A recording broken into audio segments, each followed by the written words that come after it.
کے بعد ان کے لیے دعا کر دیں۔ آپ صلی اللہ علیہ وآلہ وسلم نے پانچویں بات یہ بیان کی، وہ تشمیت العاطس، جب کسی کو چھینک آئے تو اس کا جواب دینا چاہیے۔ اور چھینک کا جواب کیسے ہوتا ہے؟ جب کسی کو چھینک آئے تو اسے کیا کہنا چاہیے؟ آپ میرے ساتھ ہیں نا انشاءاللہ؟ ساتھ نہیں ہے؟ جب کسی کو چھینک آئے تو کیا کہنا چاہیے؟ اور جو ساتھ بیٹھا ہے اس کو کیا کہنا چاہیے؟ اور پھر آگے یہ کسے کہنا چاہیے؟ یہدیکم اللہ و یصلح بالکم۔ لیکن اگر وہ چھینک آئے الحمدللہ کہتا ہی نہیں ہے تو پھر بولے کیا خاموش رہے؟ واہ اکبر، آپ کے بھائی نے صحیح کہا ہے۔ صحیح بخاری میں امام بخاری نے باب باندھا ہے، باب لا یشمت العاطس اذا لم یحمد اللہ۔ جب کوئی الحمدللہ نہیں کہتا تو اس کو یرحمک اللہ بھی نہیں کہنا چاہیے۔ ایک صحابی کو چھینک آئی اور اس نے الحمدللہ کہا، آپ نے فوراً کہا یرحمک اللہ۔ دوسرے کو چھینک آئی اور وہ خاموش رہا تو آپ بھی خاموش رہے۔ وہ کہتا ہے یا رسول اللہ صلی اللہ علیہ وسلم، شمتہ ولم لم تشمتنی، آپ نے اس کو تو دعا دے دی، اللہ آپ پہ رحم فرمائے، مجھے دعا نہیں دی۔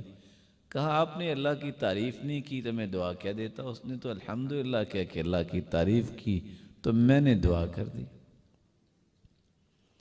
یہاں رک کے ایک بات میں اور سمجھائے دیتا ہوں، بلکہ آپ سے پوچھ لیتا ہوں، آپ شہری لوگ ہیں، زیادہ سمجھدار ہیں، جب چھینک آئے تو کیا کرنا چاہیے ویسے؟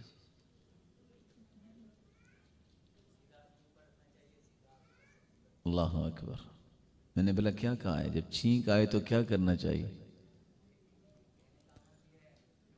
فَلْيَقْضِمْهُ مَا اسْتَطَاعَ، جتنی طاقت اس کو روکنے کی کوشش کرو۔ العطاس من اللہ، یہ اللہ کی طرف سے ہے، وَالتَّثَاؤُبُ مِنَ الشَّيْطَانِ، اور جمائی جو ہے یہ شیطان کی طرف سے ہوتی۔ بعض لوگوں کا ذہن ہوتا چھینک آئی ہے، بجائے روکنے کے، بجائے ہاتھ رکھنے کے، اور جیسے روایت کے اندر ہے کہ بجائے اپنے منہ پہ کپڑا رکھنے کے، ان کا جی کیا چاہتا ہے؟ ساتھ والے روڈ پہ آواز جانی چاہیے، پتہ چلنا چاہیے کسی بہادر نے چھینک لگائی ہے۔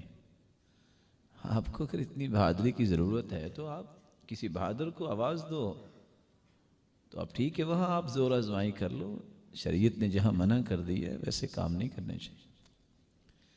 بات آئی ہے تو ایک اور بھی بات، جمائی جب آئے تو پھر کیا کرنا چاہیے؟ بولیے، دایاں ہاتھ رکھنا چاہیے بایاں؟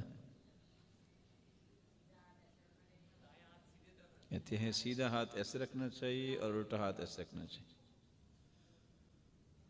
ٹھیک کہہ رہا ہے بیٹا؟ جواب دیجئے۔ یہ نا بھائیوں کو ذرا آگے میرے پاس بلائیے، یہ نیچے پیچھے بھی بیٹھے ہیں بھائی، ان سے بھی گزارش کی ذرا آگے آ جائیں۔ ٹھیک ہے، اللہ آپ کو برکت دے۔ کون بتائے گا آپ میں سے سیدھا ہاتھ رکھنا چاہیے کہ الٹا ہاتھ؟ جی سیدھا۔ الٹے والے کون کون ہیں؟ جو مناسب لگا، دیکھیں رواداری اس کو کہتے ہیں۔ کچھ لوگ تو پارٹی اختیار کرتے ہیں نا، کچھ لوگ کہتے ہیں کہ آپ کس پارٹی میں ہیں؟ JJUN میں، پتہ نہیں وہ کون سی پارٹی، یہ کوئی نئی پارٹی بنے، کہتی جڑا جتی اندے نال۔ یہ نہیں ہے، آپ کو دلائل کی روشنی میں بات کرنی چاہیے۔ ایک بیٹے نے کہا ہے کہ دایاں ہاتھ، ایک نے کہہ دیے بایاں ہاتھ، اختلف العلماء علی قولین، دو قول ہو گئے، آپ کو تیسرا قول آپ بتائیے۔ چلو فیصلہ یہ کرتے ہیں، آپ صلی اللہ علیہ وسلم دایاں ہاتھ رکھتے تھے کہ بایاں ہاتھ رکھتے تھے؟ کیوں بھائی؟ یہ سوال بیٹیوں سے بھی ہے، زندگی کا ایک حصہ ہے۔ آپ صلی اللہ علیہ وسلم دایاں ہاتھ رکھتے تھے یا بائیں ہاتھ رکھتے تھے؟ بائیں ہاتھ۔ ما تثاءب نبی اللہ قط، اللہ کے رسول صلی اللہ علیہ وسلم کو پوری زندگی جمائی آئی نہیں۔ ما تثاءب نبی اللہ قط، اللہ کے رسول صلی اللہ علیہ وسلم کو پوری زندگی جمائی آئی نہیں۔ کیوں؟ العطاس من اللہ والتثاؤب من الشیطان، چھینک اللہ کی طرف سے ہوتی ہے اور جمائی شیطان کی طرف سے، اور وہ قرین اور شیطان جو اللہ کے رسول کے ساتھ تھا وہ تو مسلمان ہو چکا تھا، تو جمائی کیسے آتا؟ لیکن اگر کسی کو انسانوں میں سے آج آ جائے کسی کو جمائی، تو اس کو کیا کرنا چاہیے؟ آپ جس طریقے سے بھی اپنے منہ پہ ہاتھ رکھ کے اس کو روک سکتے ہیں اسے روکنا چاہیے، اور راوی نے کر کے دکھایا ہے۔ یا آپ کپڑے کے ساتھ، یا آپ اپنے ہاتھ کے ساتھ اپنے ہاتھ کو اپنے چہرے پہ رکھیے اور اپنے انگوٹھے اور اس انگلی کے ساتھ اپنے ناک کو بھی دبائیے۔ ادب ہے۔